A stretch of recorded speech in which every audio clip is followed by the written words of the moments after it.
किन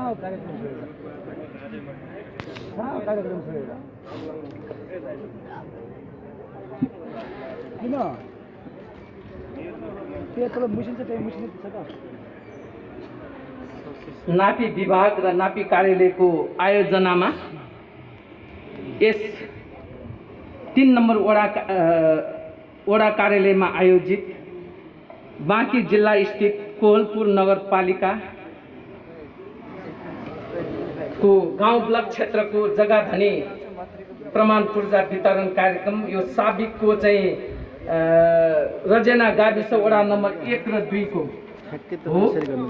यस कार्यक्रमका अध्यक्ष एवं नापी विभागका महानिर्देशक ज्यू मञ्चमा आसीन सम्पूर्ण विशिष्ट विशेष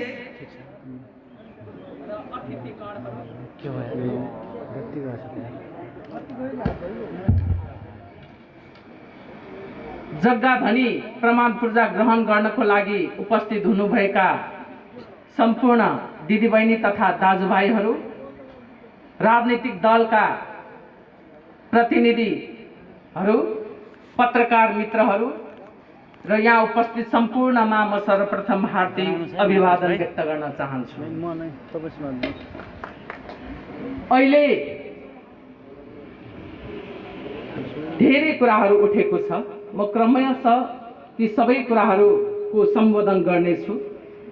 म संक्षिप्तमा के भन्न चाहन्छु भन्दाखेरि यो अभियानको रूपमा आज तपाईहरुको बीचमा म उभिएको छु। मन्त्रालयले चलाएको अभियान हो।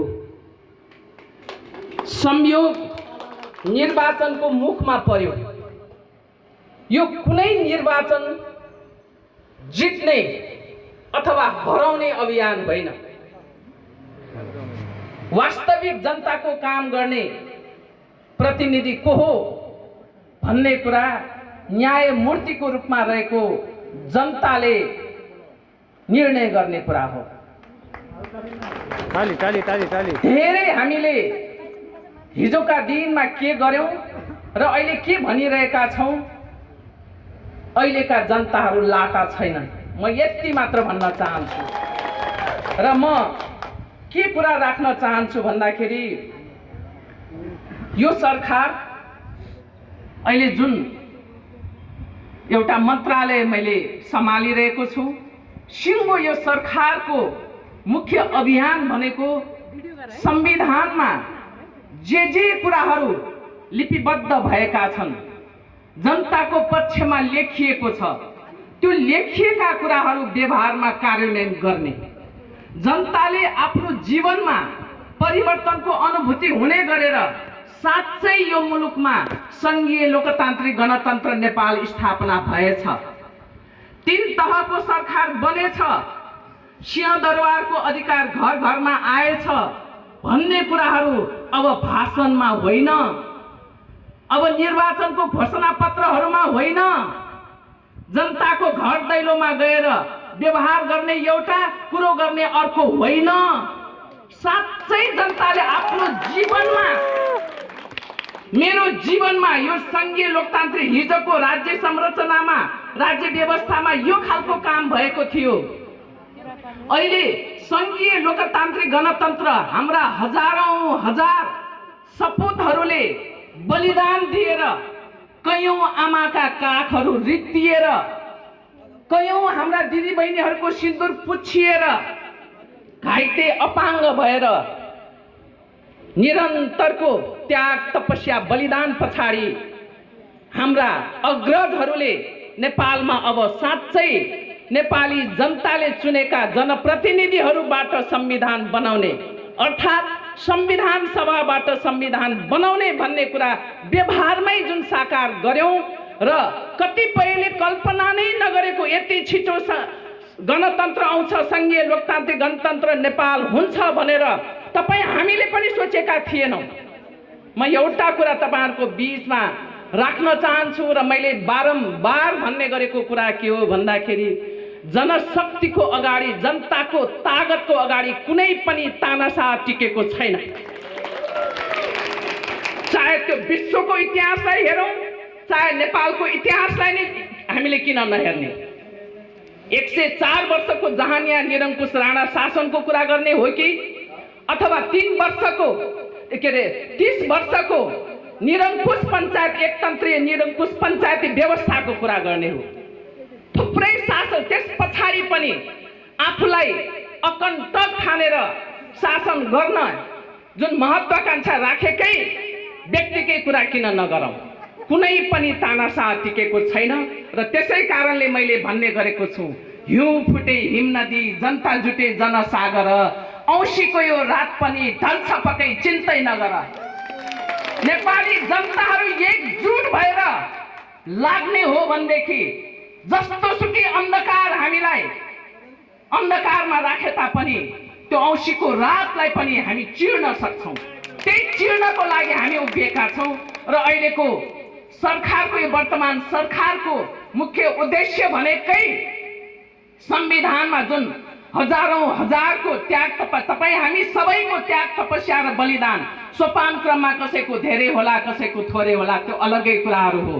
सबैले आफैले मम गरेर इमानदारीपूर्वक छातीमा हात राखेर मैले यो व्यवस्था ल्याउनको लागि कति इमानदारीपूर्वक योगदान गरेँ भन्दाखेरि त्यति गरे पुग्छ भन्छु म। धेरै कुरा गर्नु पर्दैन, हामी आफैमा इमानदार हुन सक्यो भने पुग्छ। र यो स्थितिमा संविधानमा धेरै कुरा लेखिएको छ। यद्यपि यो संविधान पूर्ण छ त भन्दाखेरि जसरी तपाईँ हामी सबैले हाम्रा शहीदहरूले हाम्रा बेपत्ता योद्धाहरूले जुन त्याग तपस्या र बलिदान गर्यो त्यसको सापेक्षतामा हामीले सम्पूर्ण अधिकार प्राप्त गर्न सक्यौँ त भन्दाखेरि अवश्य पनि दुःखका साथ भन्नुपर्छ त्यो सकेका छैनौँ। त्यो पूर्ण हुन सकेको छैन। थुप्रै कुराहरू छ र म के भन्छु भन्दाखेरि नेपालमा 2004 सालदेखि 2072 सालसम्म 7वटा संविधान जारी भएछन्। यो 7वटा संविधान मध्ये 2004 सालको संविधान राणाहरूको आन्तरिक कलहको कारणले गर्दाखेरि कार्यान्वयनमा आउन सकेन। 6वटा संविधान जुन जारी भएका मध्ये सापेक्षतामा यो संविधान प्रगतिशील छ।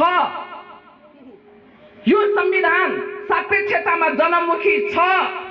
आफूलाई प्रजातन्त्रको मसिया भन्ने मुलुकका संविधान प्रजातन्त्रको जननी भन्ने मुलुकका संविधानहरू छिमेकी राष्ट्रको संविधानहरू भन्दा यो संविधान धेरै कुराले अगाडि छ।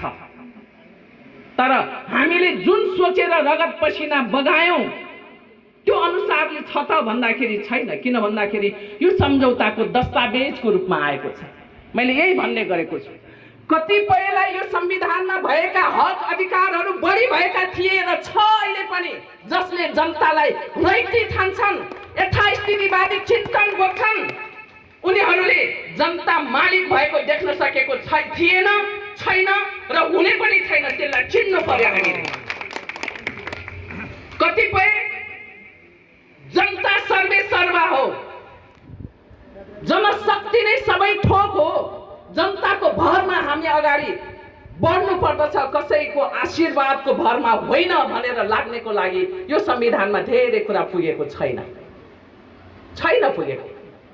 म पनि एउटा राजनैतिक आन्दोलन र महिला मुक्ति आन्दोलनमा लागेको व्यक्तिको हिसाबबाट महिलाको कोणले हेर्दाखेरि सापेक्षतामा छ, तर हाम्रो त्याग र तपस्याको हिसाबले हेर्दाखेरि छ त सबै कुरा भन्दाखेरि छैन भन्छु म।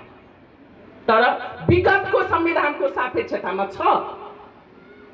म चुनौतीका साथ भन्छु यति सम्झौताको रूपमा केही लिने केही दिने हिसाबबाट गर्दा पनि हामीले कति दुःख भोग्नु पर्यो। यो संविधान जारी गरे बापत नेपाली जनताले चुनेर पठाएका जनप्रतिनिधिहरूबाट बनेको संविधान जारी गरे बापत के भोगेनौ भन्नुस् त। सम्झौँ, म धेरै कुरा भन्न चाहन्छु, सम्झाउनुस् मात्रै भनेको मैले। र यो अवस्थामा जे जति अधिकारहरू यहाँ लिपिबद्ध भएका छन् त्यो लिपिबद्ध भएका अधिकारहरू जनताका अधिकारहरू कार्यान्वयन गर्नको लागि यो सरकार प्रतिबद्ध छ। त्यही कार्यान्वयन गर्ने क्रममा अहिले म तपाईहरुको बीचमा आइरहेको छु। चाहे त्यो वैज्ञानिक भूमि सुधार लागू गरेर भूमिसँग सम्बन्धित सबै समस्या समाधान गर्ने कुरा होस् अथवा मुक्त कमैया कमलरी हलिया हरुवा चरुवा यी यावत यी सबै समुदायको समस्या समाधान गर्न म विस्तृत रूपमा पछाडि आउनेछु। जुन कुरा लिपिबद्ध गरिएको छ भूमिमा रहेको दोहोरो स्वामित्वको कुरा गरौँ अथवा भनौँ भूमिको उत्पादनशीलता बढाउने उत्पादकत्व र उत्पादन बढाउने कुरा गरौँ भूमिको चक्लाबन्दी गर्ने कुरा थुप्रै कुराहरू छन् जुन यो मन्त्रालयको जिम्मेवारी सम्हालेको हिसाबबाट मेरो मन्त्रालय मैले सम्हालेको मन्त्रालयको तर्फबाट गर्नुपर्ने कुरामा प्रतिबद्ध रहेको कारणले गर्दाखेरि आज मैले अरू मन्त्रालय सम्हाल्नु भएका मन्त्री साथीहरूले आफ्नो जिम्मेवारी सम्हालिराख्नु भएको छ। मैले सम्हालेको मन्त्रालयको काम गर्न यो म यहाँ तपाईहरुको बीचमा उपस्थित भएको हुँ। म यति कुरा तपाईहरुलाई भन्नै पर्दछ र म अर्को एउटा कुरा के पनि भन्न चाहन्छु भन्दाखेरि मैले सधैँ भन्ने गरेको कुरा राष्ट्रिय सार्वभौमिकताको जगेर्ना गर्ने कुरा विकास निर्माण र जनहितका कार्यहरू गर्ने कुरा त्यो अविभाज्य हुन्छ। त्यो नेपाली कांग्रेसको लागि चाहिने माओवादीलाई नचाहिने अथवा माओवादीलाई चाहिने एमालेलाई नचाहिने हुन सक्दैन, कदापि हुन सक्दैन यो कुरा। हामी यही कारणले गर्दाखेरि पछाडि परेका हौं। म अहिले यो तपाईहरुको बीचमा उभिरहेको छु। म नेपाल कम्युनिस्ट पार्टी माओवादी केन्द्रको केन्द्रीय सदस्य उभिएको छैन। यहाँ तपाईहरुको माओवादी केन्द्रको म कार्यकर्ता या नेताको हिसाबबाट पनि म उभिएको छैन। यहाँ म हिजो यो मन्त्रालयमा आउने बेलामा मलाई नेपाल कम्युनिस्ट पार्टी माओवादी केन्द्रले पठाएको हो। यो मन्त्रालयको जिम्मेवारी सम्हाल, हामीले घोषणा पत्रमा लेखेका कुरा जनताका कुराहरू पूरा गर, भूमि सम्बन्धी समस्या सदाको लागि हल गर भनेर पठाएको हो। र पठाएर म यो कुर्सीमा बसिसके पछाडि सबैको म साझा यो सरकारको मन्त्री हुँ। म पार्टीको मन्त्री होइन, पठाएको पार्टीले हो तर म पार्टीको मन्त्री होइन। यो ढंगले बुझिदिनु होला तपाईहरुले। यहाँ जनप्रतिनिधिहरू हुनुहुन्छ, नगर प्रमुख उपप्रमुख वडा अध्यक्ष लगायतका थुप्रै साथीहरू, उहाँहरू पनि कुनै पार्टीबाट चुनिनु भयो। नगर प्रमुख यो नगरको प्रधानमन्त्री हो, उहाँ वडा अध्यक्ष यो वडाको प्रधानमन्त्री हो, उहाँ। त्यो खालको व्यवस्था हाम्रो संविधानले गरेको छ। चुनिने बेलामा एउटा पार्टीले टिकट दियो, चुनेर आयौं हामी। तर चुनिसके पछाडि यो सबै नगरवासीको नगर प्रमुख हो। वडा अध्यक्ष 3 नम्बर वडावासीको वडा अध्यक्ष हो। यो ढंगले हामीले बुझ्न सक्नु पर्दछ। यदि यो ढंगले बुझ्न सकेनौ फेरि पनि ढंगढंगती म फलाना पार्टीको हो, म फलाना पार्टीको मन्त्री हो अथवा म फलाना पार्टीको चाहिँ नगर प्रमुख हो, उपप्रमुख हो अथवा वडा अध्यक्ष भनेर सोच्न थाल्यौं भनेदेखि हामी ती चुक्यौं। जनताको पक्षमा काम गर्न सक्दैनौं हामीले। जनहितको पक्षमा ठुला ठुला भाषण जतिसुकै दिए तापनि जनहितको पक्षमा काम गर्न सक्दैनौं। म यति दाबीका साथ भन्छु, त्यो संकीर्णता हामीले त्याग्न सक्नु पर्दछ। त्यो भन्दा माथि उठ्न सक्यौं भने मात्र हामी राजनीतिक नेता बन्न सक्छौं र राजनेता बन्न सक्छौं। होइन भने उही एउटा पार्टीको, एउटा पार्टी भित्रको पनि एउटा गुटको, एउटा कोटरीको नेता भन्दा अरु के पनि बन्न सक्दैनौं। नेपालको समस्या यही नै हो, हाम्रो रोग यही नै हो, जसको कारणले यति धेरै स्रोत र साधन भइकन पनि कहाँ छ हाम्रो देशको जस्तो विविधताले भरिएको हाम्रो मुलुक? के छैन हाम्रो मुलुकमा? तर हामी किन यसरी पछाडि पारिएका छौं?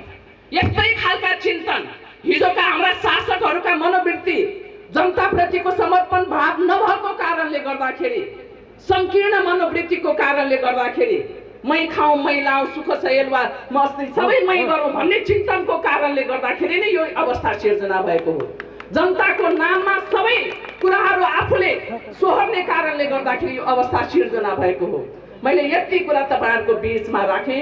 कहिले पनि फेरि पनि म दोहोर्याएर भन्छु, राष्ट्रिय सार्वभौमिकताको जगेर्ना गर्ने कुरा, विकास निर्माणका कुराहरू, जनहितका पक्षमा गरिने कुराहरू त्यो विभाजित हुनु हुँदैन, त्यो अविभाज्य हुन्छ। त्यो सबैको लागि नेपाल भन्ने राष्ट्र रहे मात्र हामीले नेपाली काङ्ग्रेस भन्न सक्छौँ, नेपाल कम्युनिस्ट पार्टी एमाले भन्न सक्छौँ, नेपाल कम्युनिस्ट पार्टी माओवादी केन्द्र भन्न एवं नेपाल जोड्न सक्छौँ। नेपाल प्रहरी, नेपाली सेना, नेपाल निजामतीको यस्तै यस्तै सबै कुरामा नेपाल रहेन नेपाली भन्ने कुरा शब्द जोडिन्छ। नेपालै नरहेदेखि कहाँबाट हुन सक्छ? तपाईहरु त सीमामा पनि यो समस्या भोगेका व्यक्तिहरू हुनुहुन्छ, यो राम्रोसँग तपाईहरुलाई थाहा छ। त्यस कारणले गर्दाखेरि यो यस्ता खालका विषयहरूमा हामी कहिले पनि संकीर्ण हुनुहुन्न भन्ने कुराहरू यहाँहरूको बीचमा म राख्न चाहन्छु। जहाँसम्म आजको यो अभियान हो, यो फेरि पनि म तपाईहरुलाई भन्छु, यो चुनाव केन्द्रित होइन। यो सरकारको प्राथमिकतामा परेको, अहिलेको सरकारको मुख्य प्राथमिकतामा परेको विषय भनेको भूमि सम्बन्धी समस्यालाई सदाका लागि हल गर्न प्रमुख राष्ट्रिय प्राथमिकतामा परेको विषय हो। यो विषय अन्तर्गत मैले तपाईलाई थोरै कुरा भन्नै पर्दछ कि म जब मन्त्रीको पद बहाली, अन्यथा नलिनु होला, मैले थोरै यहाँ विषय उठ्यो, मैले यो सबै कुरा भन्ने पक्षमा थिएन। म आजको कार्यक्रमको बारेमा मात्रै भन्ने पक्षमा थिएँ। यहाँ केही कुरा कोट्याएपछि मैले अब जवाफ नदिकन जाने, म जवाफको लागि जवाफ दिने मान्छे पनि होइन, स्पष्ट मात्रै पार्न खोजेको। स्पष्ट नपार्ने हो भनेदेखि तपाईहरुमा भ्रम रहन्छ, त्यो भ्रम रहनु हुँदैन भन्ने मेरो मान्यता हो। यही क्रममा म के मात्र भन्न चाहन्छु भन्दाखेरि, यो ठाउँमा आउनुभन्दा अगाडि म जब मन्त्रीको पदमा पद बहाली गरेँ, मलाई बधाई दिने क्रममा केही जिल्लाका साथीहरू, धेरै देशैभरिका आउनुभएको थियो। त्यसमध्ये मुख्य गरेर महोत्तरी जिल्लाका साथीहरू आउनुभयो। महोत्तरी जिल्लाका साथीहरू आइसक्नु भएपछि उहाँहरूले मलाई के भन्नुभयो भन्दाखेरि, महोत्तरीको रामगोपालपुर लगायत गौशाला लगायतका विभिन्न ठाउँमा गाउँ ब्लकको जग्गाको समस्या छ, त्यो समस्या समाधान गर्नु पर्यो भनेर भन्नुभयो। अब मलाई त म यो क्षेत्रको मान्छे होइन, कहिले पनि भूमिमा मैले काम गरेको छैन। 35-36 सालको आन्दोलनमा किसानहरूको बीचमा, त्यो बेलामा त नेता कार्यकर्ताको अभाव हुन्थ्यो, किसानको बीचमा पनि जानुपर्ने, विद्यार्थी महिला सुकुम्बासी सबैको बीचमा जानुपर्ने। थोरै थोरै काठमाडौँको इटुम्बाल भन्ने सुन्नुभयो होला, त्यही इटुम्बाल जैसी देगलमा चाहिँ किसानहरूको बीचमा अलिअलि काम गरेको बाहेक मलाई त अनुभव त थिएन। अब के हो गाउँ ब्लक, कुन चरोको नाम हो नै मलाई थाहा थिएन। मैले तुरन्तै हाम्रो नापी विभागका चाहिँ महानिर्देशक लगायतको टिमका साथीहरूलाई बोलाएँ। महोत्तरीका साथीहरूले यसो भने, के हो यो गाउँ ब्लकको समस्या भनेर भने। उहाँहरूले यो देशैभरि यति समस्या छ भन्ने कुराहरू त्यो बेलामा सबै तथ्याङ्क भइसकेको थियो। 5-7 ठाउँमा यो समस्या छ भन्ने कुरो त तथ्याङ्क थियो, तर यति विकराल रूपमा छ भन्ने कुराहरू उहाँहरूलाई पनि धेरै कुराहरू थाहा रहन्छ। नाप्ने राख्ने कुरो त गर्नुभएको, तर पूर्जा वितरणको कुरा चाहिँ सबै भएन। त्यो विस्तृत रूपमा उहाँले नै बताउनु होला, अहिले प्राविधिक कुराहरू म त्यतातिर जान चाहिनँ। र मैले जब यो कुरा सोधेपछि, हो यो केही चाहिँ जिल्लाहरूमा यो समस्याहरू छन्, यो चाहिँ हाम्रो 21 सालमा चाहिँ भूमि सुधार लागू भइसके पछाडि चाहिँ अब चाहिँ ठुला ठुला प्लटहरू नापी भयो र जहाँ चाहिँ हदबन्दी भन्दा बढी हुनेहरू चाहिँ नापी भयो, त्यहाँ चाहिँ राजस्व पनि आउने खालका कुराहरू हुन्थ्यो। तर साना साना गाउँहरू जहाँ चाहिँ राजस्व पनि नउठ्ने र प्रविधि र जनशक्तिको अभावको कारणले गर्दाखेरि यसो नापी हुन सकेको थिएन। यसलाई चाहिँ एउटा ब्लकको रूपमा छुट्याएर थुप्रै घरलाई पनि अथवा जमिनलाई चाहिँ एउटै ब्लक, एउटै किता नम्बर दिएर चाहिँ यसरी छुट्याइएको रहेछ, यो समस्या छ भनेर भन्नुभयो।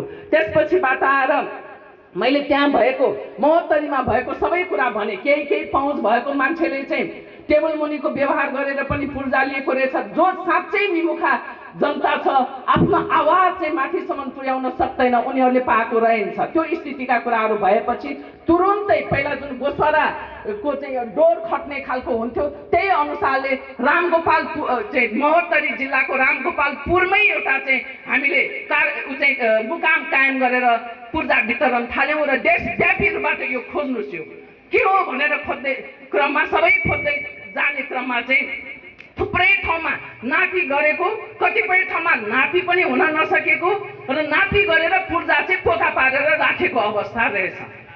नापी गरेर त पुगेन नि त। तपाईहरु वास्तविक जग्गाको मालिक हो तपाईँहरू। मलाई त खुसी भयो, तपाईँहरूलाई म त सलाम, दुई हातले सलाम पनि गर्न चाहन्छु।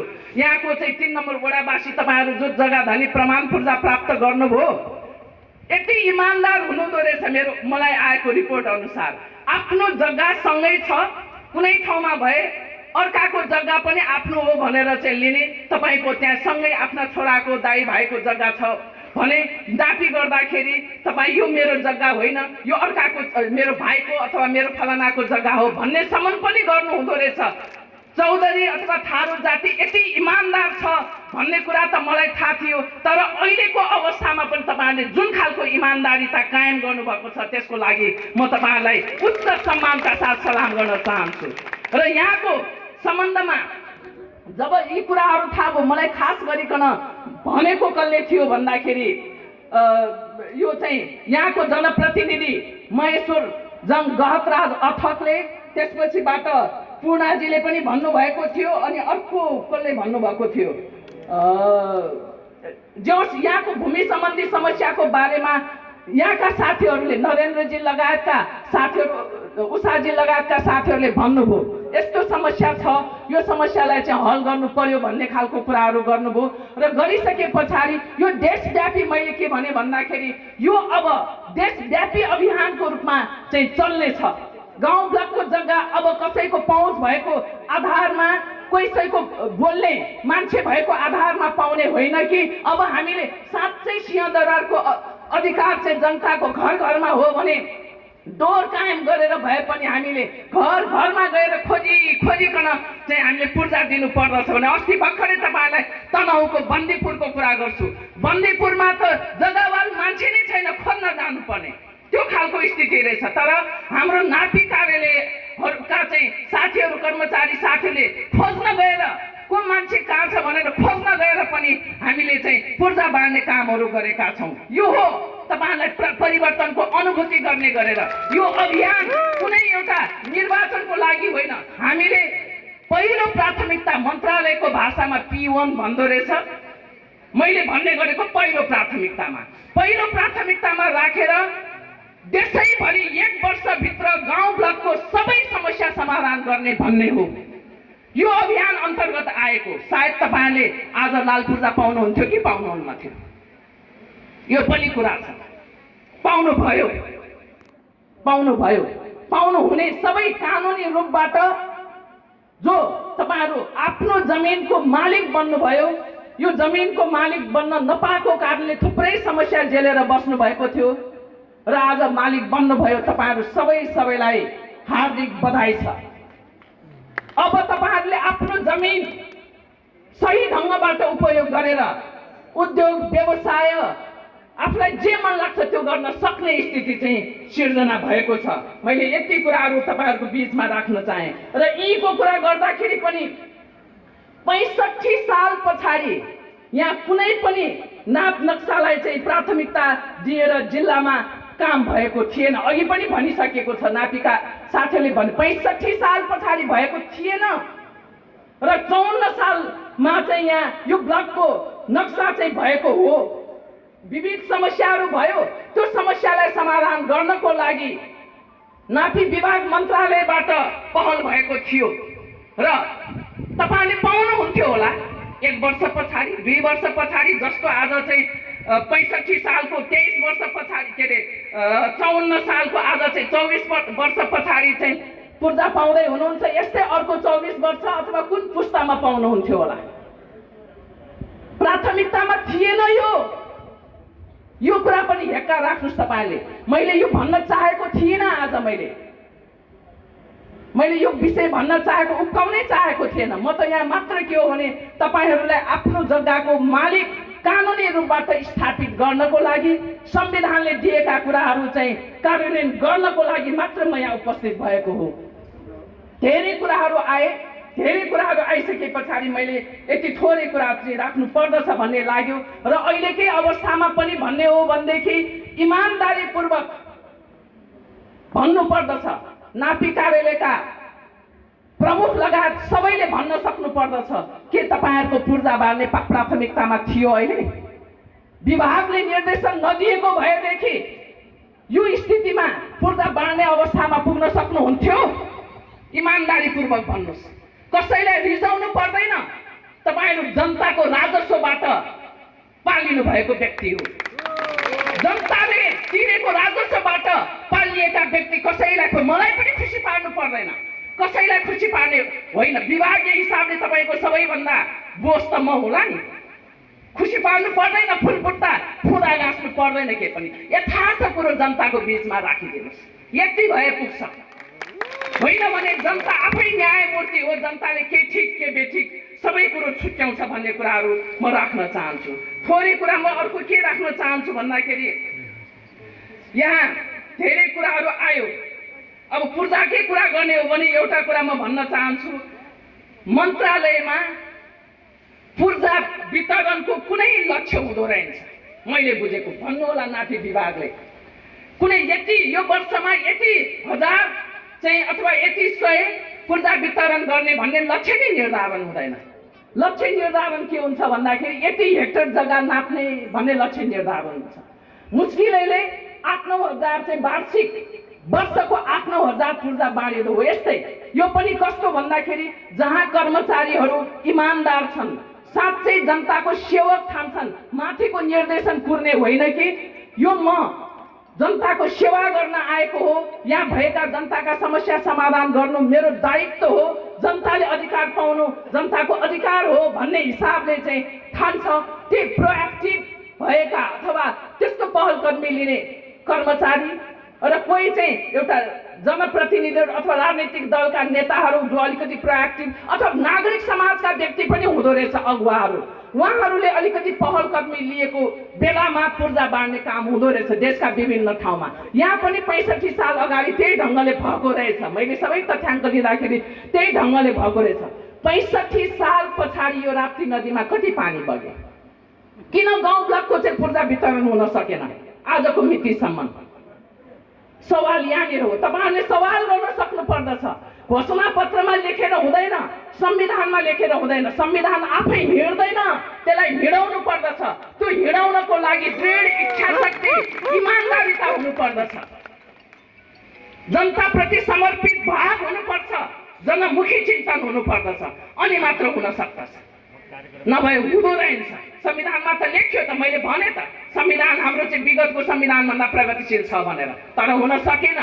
र यो हिसाबबाट मैले तपाईहरुलाई एउटा तथ्याङ्क भन्छु।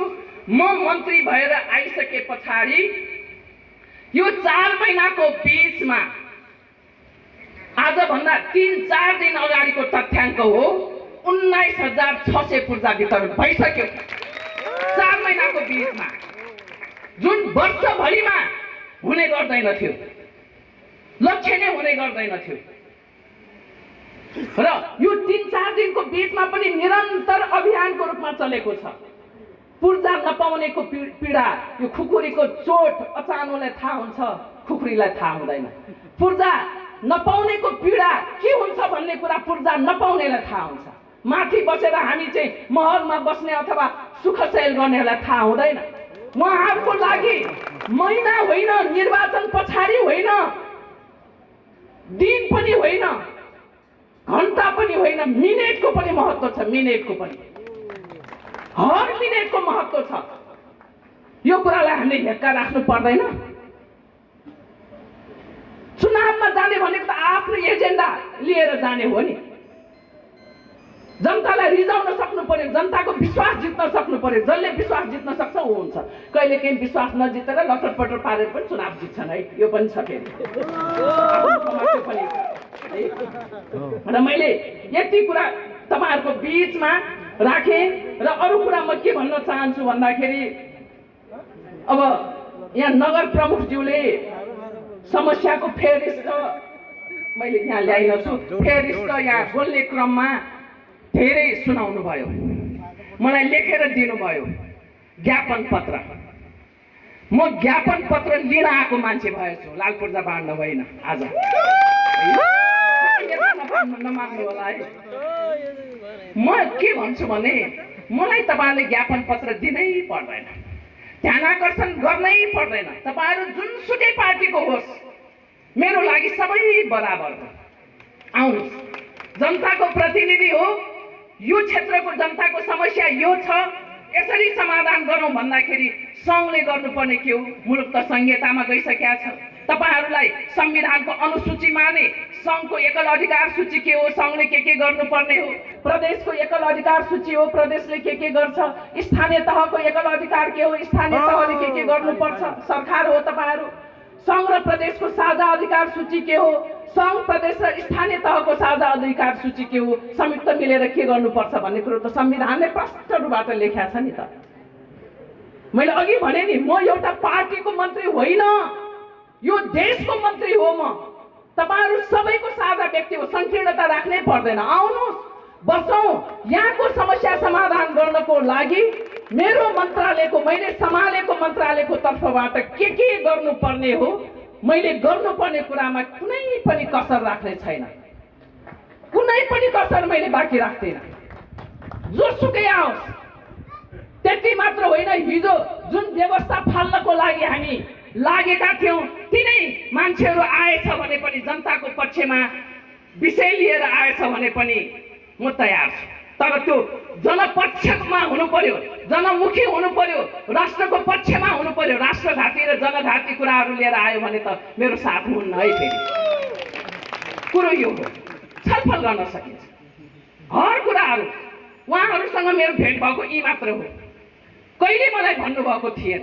यही कुरो भन्नुभएको भए त यहाँ आउने बेलामा हामी दुईटा मिलेर, म केन्द्रको सङ्घीय सरकारको मन्त्री, तपाईँ नगरपालिकाको प्रधानमन्त्री, कोहलपुर नगरपालिकाको प्रधानमन्त्री, हामी मिलेर यहाँ बसेर ल हाम्रो नगर प्रमुखले यो भनेको थियो, यो माग पुरा भयो, यो काम हामीले गर्यौँ, अब यो बाँकी छ, जनता सहयोग गरेर भन्नुहुन्थ्यो नि। सँगै बसेर भन्नु पर्थ्यो नि त, गर्न सकिन्थ्यो नि।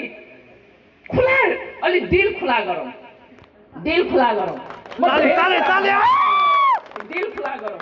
र म तपाईँलाई के भन्नु, यहाँ उठाइएका केही विषय छ, कमैयाको कुराहरू उठाउनु भयो होइन। अब यहाँ मैले तपाईँहरूले यहाँ उठाउनु भन्दा अगाडि नै, म जब मन्त्री बने, म जनता बीचबाट आएको मान्छे हुँ, म जनताकै बीचबाट उठेर आएको तपाईँहरूकै छोरी हुँ। म जनताको समस्या, मलाई यो मन्त्रालयको विषयमा धेरै थाहा नभए पनि जनताको विषयमा केही थाहा छ, थोरै, धेरै होइन, थोरै थाहा छ। र मलाई कमैया सरकारले, विगतको सरकारले कमैया मुक्त गर्यो, हलिया मुक्त गर्यो, कमलरी मुक्त गर्यो, अरुवा चरुवा मुक्त त गर्न सकेन, घोषणा गर्न त सकेन, तर करिब त्यही स्थितिमा थियो। उनीहरूको वैकल्पिक व्यवस्थापन हुन सकेन। राणाकालमा जुन चाहिँ यो मुक्त गर्दाखेरि, दासी मुक्त गर्दाखेरिको जस्तो व्यवस्थापन पनि गर्न गर्दै नगरेको हो त भन्दा त्यो पनि होइन। फेरि जसले गरेको भए पनि गरेको कुरालाई गरेको हुनुपर्छ भन्नुपर्छ। म त के भन्छु भन्दाखेरि, दुश्मनले, आफ्नो वर्ग दुश्मनले नै गरेको राम्रो काम छ भने फलानु त राम्रो काम गरेको थियो भनेर त्यसलाई अनुसरण गर्नुपर्छ भन्ने हो। आफ्नोलाई जन्म दिने आमा बाउले पनि गलत काम गर्छ भनेदेखि जन्म दिएको आमा बाउ भनेर हुन्न, गलतलाई गलत भन्न सक्नुपर्छ। त्यो हिम्मत हामीले राख्न सक्छौँ। त्यही हिम्मत राख्न नसक्दाखेरिको दुर्दशा हो भन्ने कुराहरू भन्न चाहन्छु। त्यो बेलामा राणाकालमा चाहिँ दासी मुक्त गर्यो, जुन अम्लेखगञ्ज भनेर अहिले पनि छ, त्यो वैकल्पिक व्यवस्था गरेको थियो। केही व्यवस्था त गर्यो, तर पूर्ण रूपबाट मुक्त भइसके पछाडि जसरी गर्नु पर्थ्यो राज्यले त्यो गर्न नसकेको मलाई थोर बहुत थाहा थियो। र मैले के ठाने भन्दाखेरि, जो सम्बन्धित सरोकारवालाहरू हो उनीहरूलाई नै बोलाएर उनीहरूको समस्या पीडा, अरूले यो अधिकार कर्मी भन्नेहरूले बोलेर पनि हुँदैन, उनीहरूलाई नै बोलाउनु पर्छ भनेर मन्त्रालयमा मेरै पहलमा चाहिँ बोलाएर उहाँहरूको कुरा सुने। त्यो कुरा तपाईँहरूलाई जानकारीको लागि भनेको मैले, यहाँ ज्ञापन पत्रमा कुनैमा दिनु पर्दैन। र बोलाइसके पछाडि उहाँहरूको अहिलेसम्म परिचय पत्र पाउन नसकेकोदेखि लिएर स्थानीय तहमा चाहिँ छुट्याइएको रकम प्राप्त नगरेको, काठको लागि भनेर दिएको रकम प्राप्त यावत समस्याहरू उहाँहरूले भन्नुभयो। भनिसकिसके पछाडि मैले अब यो समस्या, यो चाहिँ क्रोनिक रूपबाट राख्नु हुँदैन, यसलाई सदाका लागि समाधान गर्नुपर्दछ भनेर 5 सदस्यीय मन्त्रालय र यो क्षेत्रमा काम गर्ने अधिकार कर्मीहरूको संयुक्त टोली, अध्ययन टोली बनाए। त्यो अध्ययन टोली सायद यता पनि आएको हुनुपर्दछ। त्यो अध्ययन टोलीले हरुवा चरुवा, कमैया, कमलरी, हलिया सबैको स्थलगत अध्ययन गरेर सबै कुराहरू सिध्याइसकेको छ, प्रतिवेदन बुझाइसकेको छ र यही आजभन्दा हप्ता दिन अगाडिको बीचमा संविधानमा व्यवस्था भए अनुरूपको स्थानीय तह, प्रदेश सरकारहरू र सङ्घीय सरकार मिलेर के गर्न सकिन्छ त यो समस्या समाधान गर्नको लागि भनेर पहिलो पटक मैले नेतृत्व गरेको मन्त्रालयले नै विषयगत समितिको बैठक बोलाए, जहाँ 7 प्रदेशका मन्त्रीहरू हुन्छन्, यो मन्त्रालयसँग सम्बन्धित मन्त्रीहरू, त्यो बैठक बोलाए र सबैको आफ्नो अधिकारको चाहिँ हामीले कार्यान्वयन गरौँ र जनतालाई यो वा त्यो बहानामा यसले गरेन त्यसले गरेन होइन। जनताले त्यो बुझ्दैन, जनताले त आफ्नो जीवनमा परिवर्तनको अनुभूति भएको नभएको मात्रै बुझ्छ भन्ने हिसाबबाट कुराहरू भयो र सङ्घीय सरकारले के गर्नुपर्ने हो, प्रदेश सरकारले के गर्ने हो, स्थानीय सरकारले के गर्ने हो भनेर यो कमैया, कमलरी, हरुवा, चरुवा, हलिया यो सबैको समस्या समाधान गर्नको लागि, स्थायी रूपबाट समाधानको लागि अभियान चालिसकेको छु मैले। अबको यो नीति तथा कार्यक्रम र बजेटमा यो समस्या समाधान हुने गरी आउनेछ। मैले यो कुरा पनि यहाँहरूको बीचमा जानकारीको लागि राखेँ। र अर्को कुरो तपाईहरूले धेरै अगाडिदेखि उठाएर आउनुभएको विषय रहेछ। यो आज म नापी कार्यालय र मालपोत कार्यालय गएको थिएँ, त्यो जनताको यो टन्टलापुर घाममा जनताको भिड देखेर, बच्चा सानो बच्चा च्यापेर पनि त्यो लाइन लागेको देखेर मेरो मन चाहिँ रोयो। म पनि एउटा आमा हुँ, साह्रै मन रोयो। मैले देखेको थिइनँ, सुनेको मात्र थिएँ, आज देखेँ। तपाईहरूले 60 सालदेखि यहाँ कोहलपुरमा नापी कार्यालय र मालपोत कार्यालय हुनु पर्यो भनेर भन्नुभएको रहेछ। आज कति वर्ष भयो भन्नुहोस् त? को मन्त्री भए यहाँबाट? 14 वर्ष भयो। को जनप्रतिनिधि भए? आएको थियो? थियो यहाँ?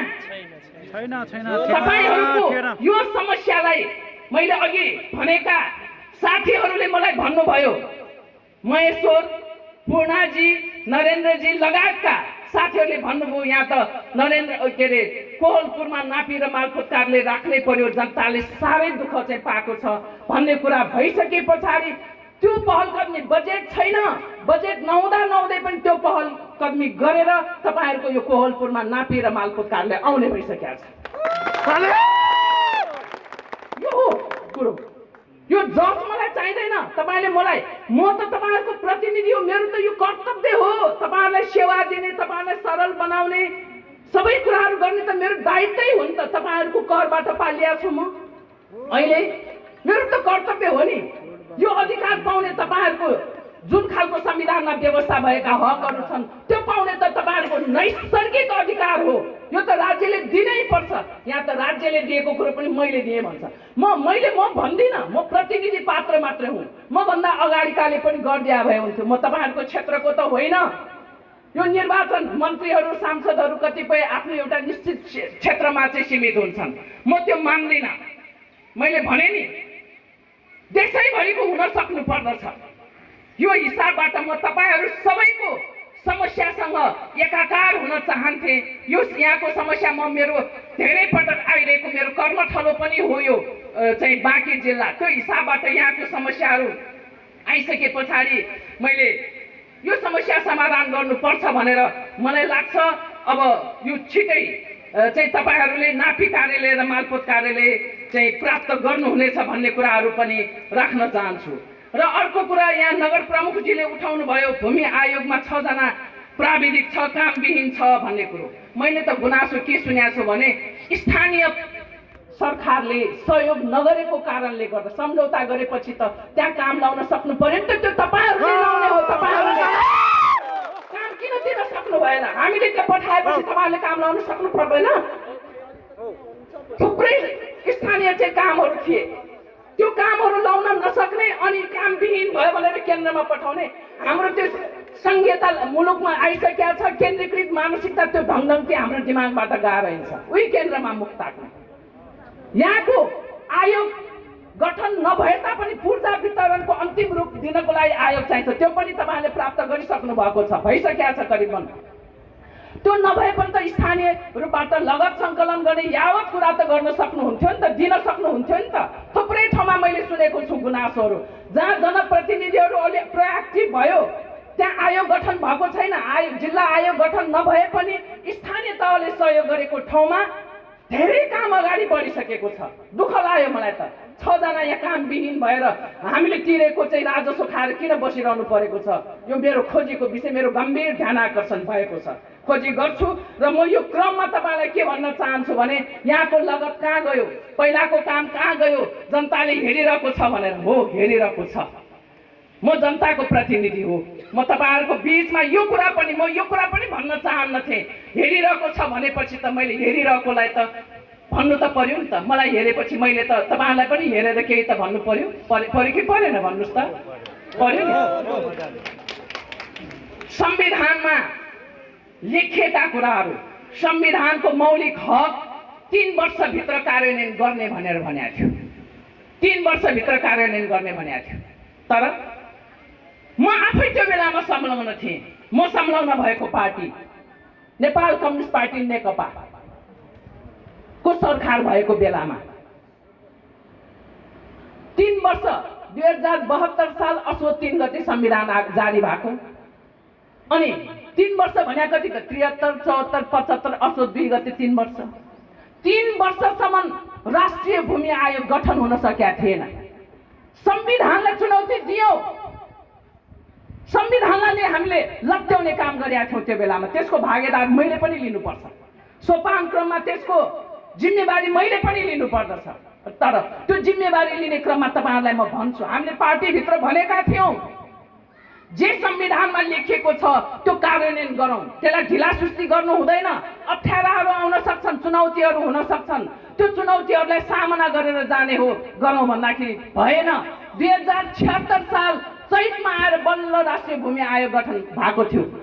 भूमि सम्बन्धी समस्या समाधान आयोग भन्ने थियो त्यो बेलाको नाम। त्यो बेलामा 76 साल चैतमा आयो। 1.5 वर्षसम्म पनि के हेरेर बसेको थियो त त्यो बेलाको आयोगले? के गर्यो त? सवाल यो उठ्नु पर्छ कि पर्दैन?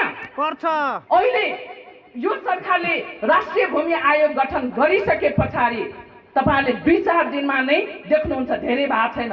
काम गर्न थालेको गठन आदेशको कुरादेखि लिएर गठन आदेशमा जटिलता थियो, समस्याहरू थियो। त्यो समस्या समाधान म एउटा जनताको प्रतिनिधि भएपछि म आउनुभन्दा अगाडि बनेको थियो गठन आदेश।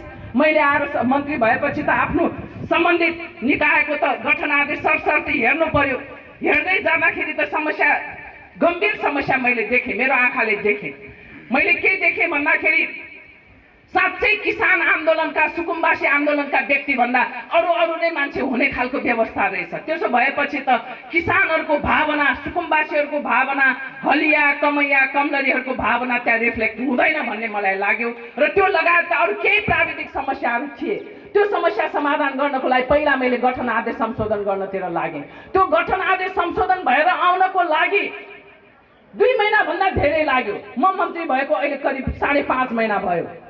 काम सुरु हुन थालेको त 3 महिना न भयो। बल्ल 3 महिना। कहाँको वर्षको कुरो, कहाँको महिनाको कुरो। अहिले हेर्नुहोस् त काम कहाँ पुगेको छ। तपाईँहरू न्यायमूर्ति, तपाईँहरूले लेखाजोखा गर्नु, मैले बखान गर्ने कुराहरू होइन। काम तपाईँले कागले कान लग्यो भनेर कागको पछाडि नदौडाउनुहोस्। वास्तविकता के हो त्यो हेर्नुहोस्। तपाईँहरूले काम हेर्नुहोस्। यदि काम सही ढङ्गले भएको छैन भनेदेखि सजाय गर्ने अधिकार तपाईँहरूको छ। तपाईँहरूले सजाय गर्नुपर्छ। मैले गल्ती गरेँ भने मलाई सजाय तपाईँहरूले गर्नुपर्छ। त्यो सजाय नगरेको कारणले यो त मेरो पार्टीको मान्छे, म त यसको शुभचिन्तक भनेर अरूले गरेको राम्रो कुरा छ भने पनि त्यसलाई स्वीकार गर्न नसक्ने, आफूले गरेको गल्ती नै छ, आफ्ना मान्छेले गरेको छ भने त्यसलाई खर्लप्प धाकछोप गर्ने कारणले गर्दाखेरि मुलुक यो अवस्थामा पुग्यो हो।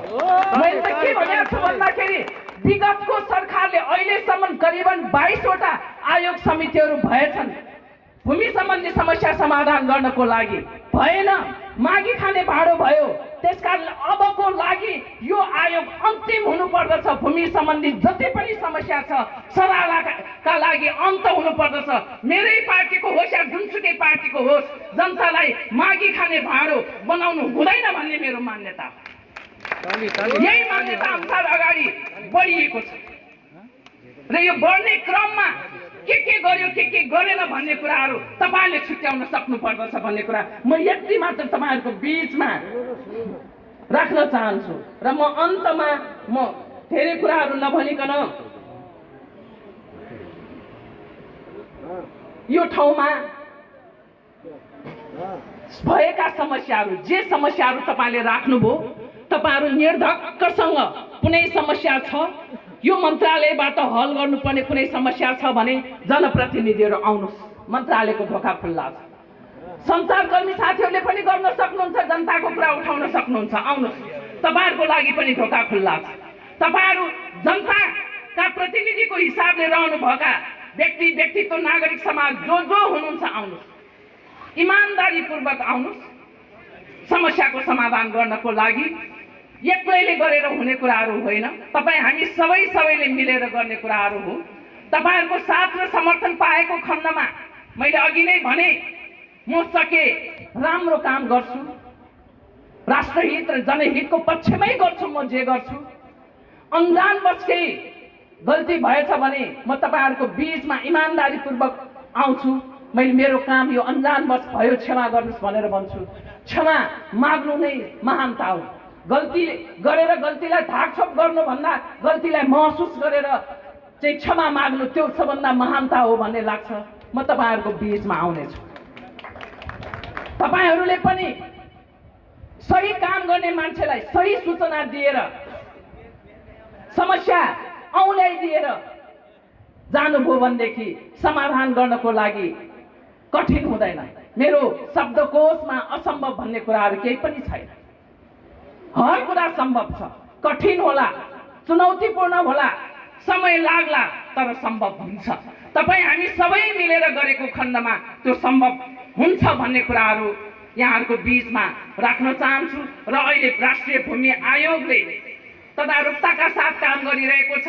भूमिहीन दलितहरूको कुरा यहाँ उठाउनु भयो, भूमिहीन सुकुम्बासीको कुरा र अव्यवस्थित बसोबासीको कुराहरू उठाउनु भयो। भूमिहीन दलितलाई, भूमिहीन सुकुम्बासीलाई संविधानमा व्यवस्था भए अनुसारको भूमि उपलब्ध गराउने, जमिन उपलब्ध गराउने र अव्यवस्थित बसोबासीको व्यवस्थापन गर्ने दायित्व यो मन्त्रालयले पुरा गर्छ। त्यो कामको थालनी भएको छ। सम्भवतः त्यो मुसहर बस्तीबाट पूर्जा बाँडेर यो कामको सुरुवात हुन्छ। मेरो चाहना पूर्वमा मुसहर बस्ती र पश्चिममा बाजी बस्तीबाट गर्ने भन्ने थियो, तर यो छोटो समयको कारणले गर्दाखेरि निर्वाचन अब अगाडि आइ नै सकेको छ। निर्वाचन आचार संहिताको कारणले कयौं कुराहरू नहुन सक्छ, गाह्रो हुन सक्छ। म फेरि पनि यहाँको जनप्रतिनिधि साथीहरूलाई के भन्छु भने निर्वाचन आचार संहिताले छेकेको काम बाहेक नियमित हाम्रा अरू कामहरू गर्नलाई हामीलाई कुनै पनि आचार संहिताले छेक्दैन। कर्मचारी कार्यालयका कर्मचारीहरूलाई पनि म भन्न चाहन्छु र सँगसँगै जनप्रतिनिधि साथीहरूलाई पनि भन्न चाहन्छु, गर्नुहोस्। तपाईँहरूको साथमा म छु। म को हो भनेर नहेर्नुहोस्। मैले त तपाईँहरूको हो भनेर कहिले पनि हेरेकै छैन, म हेर्दैन पनि। म हेर्ने खालको मान्छे पनि होइन। त्यसकारण तपाईँहरू सरकार प्रमुख हो, म सङ्घीय सरकारको एउटा प्रतिनिधि हो। यति हो हामीले बुझ्ने कुराहरू। यो हिसाबबाट हामी अगाडि गऱ्यौँ भनेदेखि जनताको पक्षमा हामीले परिणाम निकाल्न सक्छौँ।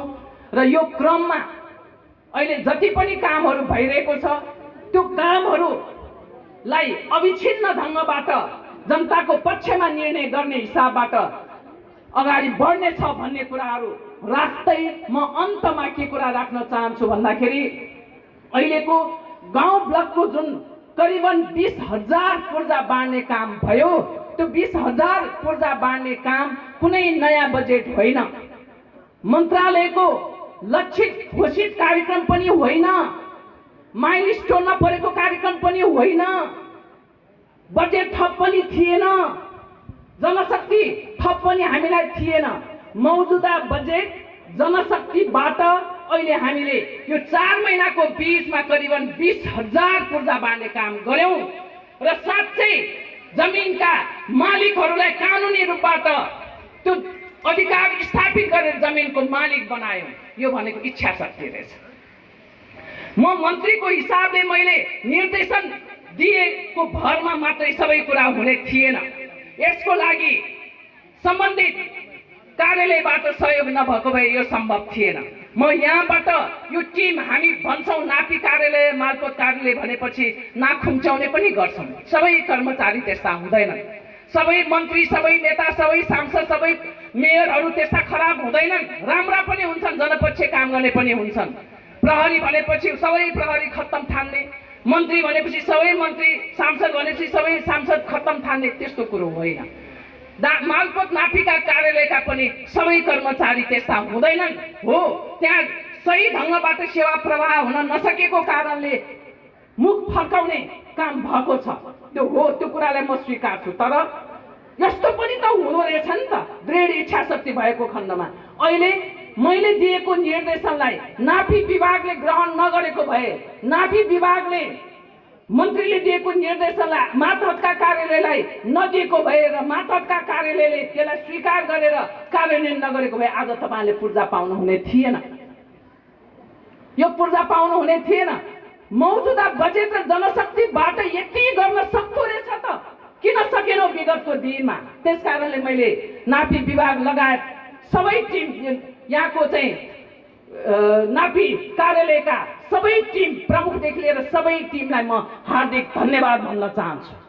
धेरै मेहनत गर्नुभएको छ। यो बाँकेको यो तन्तलापुर घाममा उहाँले मेहनत गर्नुभएको छ। हो, उहाँले केही सूचनाको अभाव चाहिँ नाफी विभागका चाहिँ प्रमुखलाई भएको रहेछ।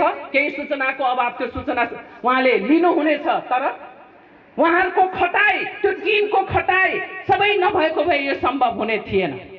त्यस्तै गरेर पछिल्लो चरणमा आएर यसलाई चाहिँ केही सहयोग गर्नको लागि, यद्यपि यो कार्य धेरै अगाडि हुनु पर्दथ्यो भन्ने हो मेरो मान्यता। म दोहोऱ्याएर अहिले पनि भन्छु, यो अहिले आएर हुने कुराहरू, गर्नुपर्ने कुराहरू होइन। यो तपाईँहरूको अधिकारको कुरो धेरै अगाडि हुनु पर्दथ्यो। तर जे होस्, पछिल्लो चरणमा भए पनि नगर प्रमुख, उपप्रमुख, वडा अध्यक्ष, कार्यपालिकाका सबै साथीहरूले जे जति योगदान, त्यति मात्र होइन, योलाई सफल बनाउनको लागि जसले आफ्नो ठाउँबाट जे योगदान दिनुभयो, सहयोग गर्नुभयो, त्यसको लागि पनि म मन्त्रालयको तर्फबाट हार्दिक धन्यवाद भन्न चाहन्छु। होइन भने मैले देखेको सपना त्यो सपनामै सीमित रहन्थ्यो, त्यसलाई व्यवहारमा कार्यान्वयन गर्न सकिँदैन थियो। यसर्थ कुनै पनि काम हामीले प्रतिबद्ध भएर अगाडि जाने हो भने असम्भव भन्ने कुराहरू केही हुन्न भन्ने कुरा प्रमाण यो पनि हो। र गर्न चाहेको खण्डमा थोरै स्रोत र साधनको बीचबाट पनि गर्न सकिँदो रहेछ भन्ने कुरा पनि यहाँहरूको बीचमा राख्दै अबको 1 वर्षभित्र अहिलेको बजेटमा नै हामीले पारेर पूर्जा वितरणका कुराहरूदेखि लिएर यावत कुरा जे हिजो हामीले राख्न छुटाएका थियौँ अथवा हाम्रो ध्यान पुगेको थिएन, ती सबै कुरालाई अहिले हामीले बजेटमा नीति तथा कार्यक्रम र बजेटमा नै राखेर 1 वर्षभित्र, उहाँले त 2 वर्ष भन्नुभएको थियो, 2 वर्ष होइन, तपाईँहरू धेरै मेहनती हुनुहुँदो रहेछ। तपाईँहरूको क्षमता त बल्ल पो देखेँ त मैले। नसक्ने त के रहेछ त, यति धेरै गर्न सक्ने मान्छेहरू हुनुहुँदो रहेछ। 2 वर्ष होइन, तपाईँहरूको यो क्षमता, यो चाहिँ सृजनशीलताको कारणले गर्दाखेरि वर्ष दिनभित्र नै सक्नुहुन्छ। वर्ष दिनभित्र यो पुरा गरौँ भनेको छु र उहाँले हुन्छ भन्नुभएको छ। 1 वर्षभित्र अब गाउँ ब्लकको देशैभरिको यो हामीले पहिलो प्राथमिकतामा राखेर अभियान सञ्चालन गरेका छौँ। सबै यो कुरा पुरा हुनेछ भन्ने कुराहरू राख्दै तपाईँहरूको यहाँका शहीद बेपत्ता परिवारहरूको लागि, कमैया, कमलरी, हलिया, हरुवा, चरुवा परिवारको लागि अहिलेकै मौजुदा बजेटबाट संविधानमा रोजगारीको व्यवस्था भन्ने कार्यान्वयन केही नहुने, कमसेकम यो मन्त्रालयबाट थालनी गरौँ भनेर नाफी तालिमको पनि अहिलेकै बजेटबाट हामीले गर्न थालेका छौँ। यो कुराको पनि जानकारी गराउँदै तपाईँहरूको साथ रहेको खण्डमा, जनताको आशीर्वाद र साथ रहेको खण्डमा हर कुरालाई जनताको पक्षमा गर्ने निर्णयहरूलाई सम्भव तुल्याउन सकिन्छ। यहाँहरूको साथ सदा सदा रहनेछ भन्ने अपेक्षा र विश्वासका साथ मेरो भनाइ म यही अन्त गर्न चाहन्छु। धन्यवाद।